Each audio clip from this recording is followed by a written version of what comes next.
thanks so much for joining us for today's Drawing for Kids video brought to you by the Ann Arbor District Library and the Ann Arbor Art Center. Today we are going to be drawing a hot air balloon drawing while also drawing a small landscape from a bird's eye view. So the first thing we're going to do is start off by drawing our hot air balloon. So you can start with a circle and then you can kind of add almost like a triangular bottom part, almost like an ice cream cone with a thing of ice cream on top.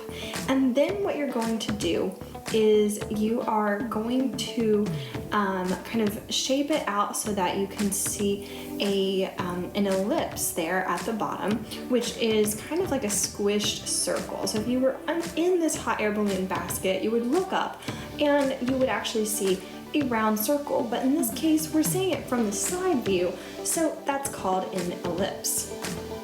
And you can see I've added crisscross lines in that basket, and then I also want to draw these strings going from the edges there so that the basket is of course attached to that hot air balloon.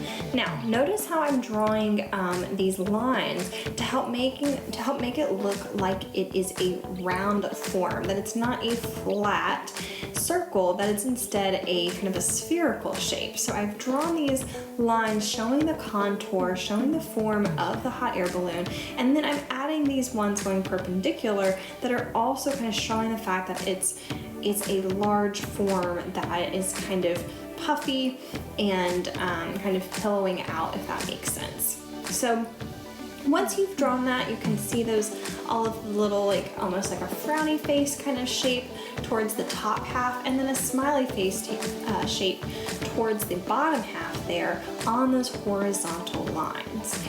After you've done that, you can start coloring. Now you can use crayons, colored pencils, pastels, whatever you have on hand that you would like to use.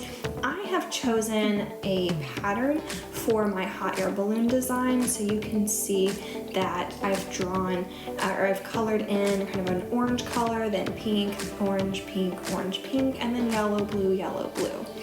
And as you are coloring, be thinking about what you want to design in your background space. Do you want a lot of clouds in the sky? Do you want multiple people, of course, in your hot air balloon? Do you want one person? Do you want an airplane? Do you want other hot air balloons? You could do smaller ones that are in the background. And then what do you want? Do you want to see the ground? So I liked the idea of kind of having a little tiny little land scene, little landscape out on the ground that you can just barely see high up in the sky. So I've got some mountains, some trees, some hills, as well as some buildings and a road and some cars. You don't have to get super detailed because it would be really small. So one of the things that's important to note here is that as things get further away, objects appear to be smaller. So this hot air balloon is front and center in the foreground, and the little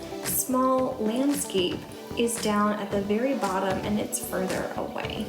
So just keep that in mind, that you want to make sure everything down below is a lot smaller than what you see with the hot air balloon. And then of course, as you're adding color, make sure that you're working hard to stay inside the lines and just make it a really fun and colorful work of art that you'll be proud to sign your name on. So I hope you've enjoyed today's lesson and that you'll tune in with us next time.